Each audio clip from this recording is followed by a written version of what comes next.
Welcome to the YouTube channel, guys. My name is Kay, and today we're going to be painting my URGI 14.5. If you guys haven't been to this channel yet, there's going to be some cool content in the near future, so stay tuned with that. But today, our focus is to paint this upper receiver and lower receiver, as well as other accessories. So we're painting the rifle to pretty much break up the silhouette.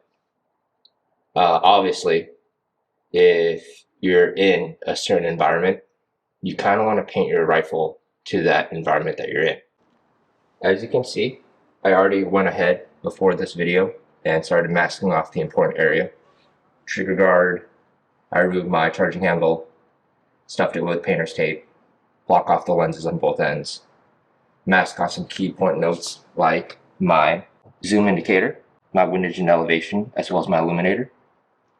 Same thing for my Trigger RMR. I did exactly the same thing, as you can see. And obviously I'm not touching the anodized 14.5 Geisley's upper handguard. The paint that I'm using is going to be Krylon camouflage, khaki, brown, and olive. If you're not using camouflage from Krylon, you kind of want to use anything that's kind of flat, not satin or gloss, because it will be kind of reflective in the sun. So you want to kind of keep it as flat as possible. Now when it comes to painting a rifle, there is no proper technique, obviously. My rule of thumb is don't expect it to be perfect, because when it comes out perfect, more or less than most times, it doesn't come out the way you want. So kind of paint it as if you don't know what you're doing. You could use natural vegetation to break it up. You could use the sponging technique to kind of sponge certain areas to kind of break up the paint. You could use fish netting. You want to have that fish netting effect. So there's no particular way on how to do this, right? The way I'm doing it is just my particular way, the way I like it. So as you can see here, we're going to get ready to start painting this. Obviously, if you have this storage in a cold place, what you can do as a method of trick, which I did before the video, is take hot water, put the spray paint can into the hot water, let it sit about 5 minutes, test spray to kind of get rid of the overspray, and then from there you can start spraying your rifle after you shake it up for about 5 minutes. 2 to 3 minutes would be better. So here I'm going to go ahead, shake this bottle up for about 2 minutes, add a base layer, and I'll explain to you what I'm doing. Going back into prepping, right? Before you mask off your rifle, obviously there's many ways you can do this. Some people take isopropyl alcohol and wipe the rifle down. Honestly, I don't really care about that. But if you're anal and you choose to do so, you can do that, wipe down the rifle, do what you need to do to prep it. But in this case, you can start spraying the rifle. Now, as you can see, what I'm going to start doing is I'm going to start spraying the mat just to get rid of any overspray. And what I'm going to do right now is I'm just going to lightly mist over the rifle in a side stroke pattern. And it doesn't have to be any particular way. I like to be about 2 to 3 inches away from the rifle. And just slightly mist it before I add in a heavier coat.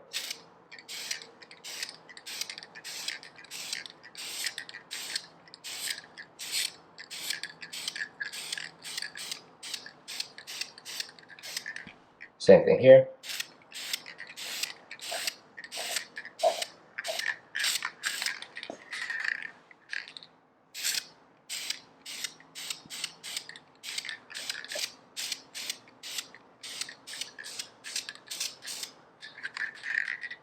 And then I'll go to the side, get some more areas here.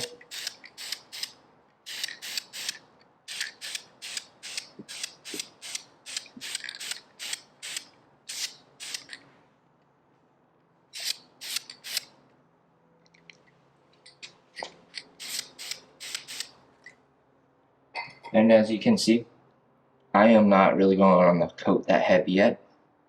The misting kind of just adds a little bit of texture and for it to kind of adhere to the material a lot better. I'll give it about 10-15 minutes, and once 10-15 minutes done, I'm going to start adding a little bit of a thicker layer. I usually do about 2 to 3 coats after the misting, and then from there I let it sit, and I go ahead and then add in the olive and then the brown. Now, just a quick side note, most people that I've seen also tend to add in other colors while the actual main color is being applied. Now, there's no particular way that you need to paint your rifle. You do what you feel comfortable. I like to leave my base coat as a tan color and go from there. Now, to kind of make this a lot faster, I'm going to paint both sides. This side I'm going to just continue misting like I did earlier. So yeah, let's get to it.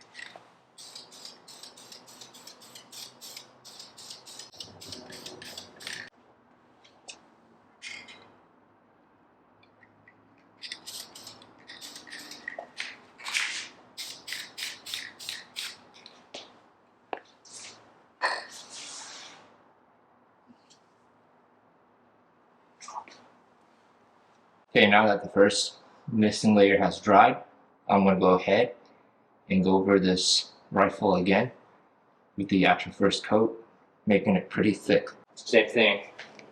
Pick it up for about 2 minutes.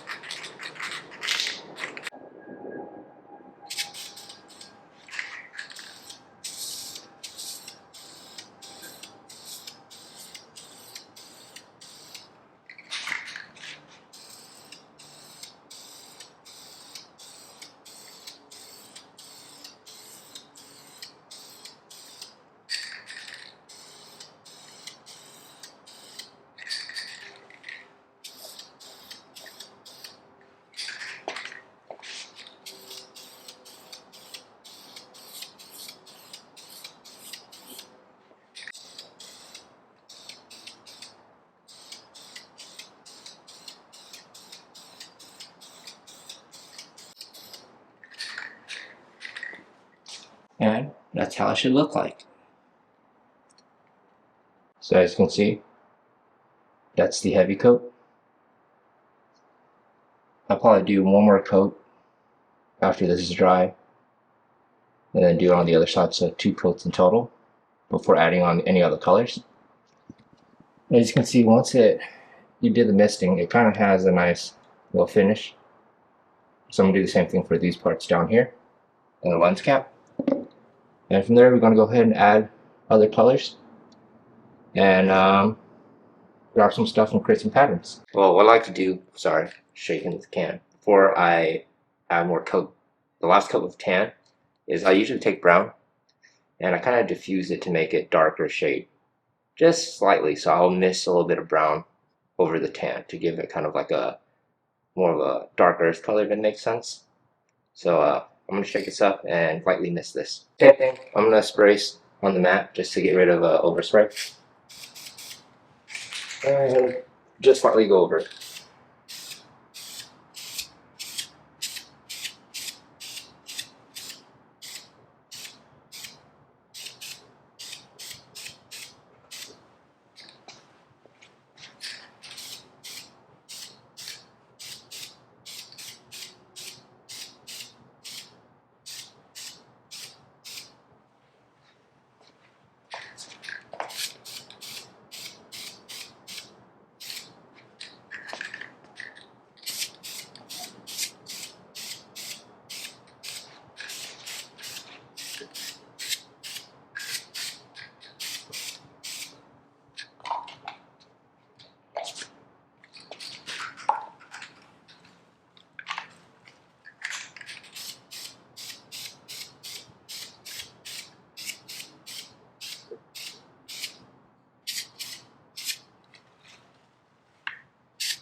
So I went ahead and added some more brown and olive to the rifle. As you can see, this is the results of it.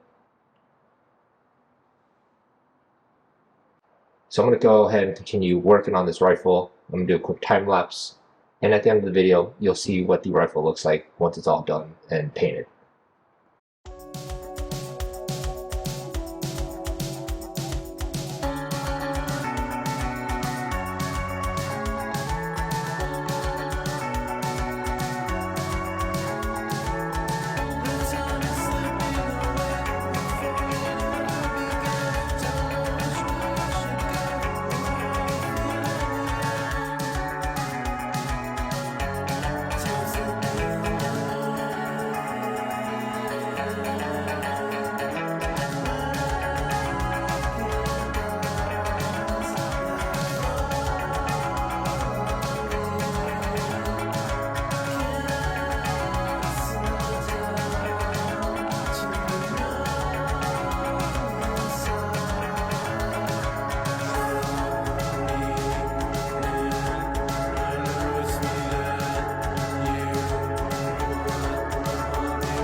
As you can see, there's no particular way on how to paint your rifle. If I don't like this pattern or this color scheme that I'm going with, I could always repaint it no matter what. Through wear and tear, paint's gonna come off. You can always redo your paint job with the rattle cans versus Cerakoting. So like I said, this is my particular way. There is no set stone on how you should paint your rifle. As you can see, this is both ends. Once it fully dries, I will remove these masking tape, and pretty content with it. In the video you saw me, I used something of a fishnet to kind of just add a fishnet color to it. You can see on the lens cap. But overall, this is how my rifle is looking. I'm going to remove the tape here shortly and give you guys a little quick overview of how the rifle looks like once it's assembled. Little tips of the trade: if you can't remove your masking tape, get yourself like a little pick. In this case, I got like a dental pick. Don't ask me where or how. Use this to remove my masking tape. So as you can see, this is what the finished product looks like. There's a mask off, like I said, or just number indicators. That'll help me see. But you can see this came out pretty decent. But overall, pretty happy of how this came out with. No paint on the lenses. Everything came off easily. And yeah, maybe in the future I'll change up the color again, but for now, pretty content with this, how it came out. Just a quick little close-up of how everything was. And like I said, you could always repaint this if you don't like how it came out. But for me, it came out pretty good.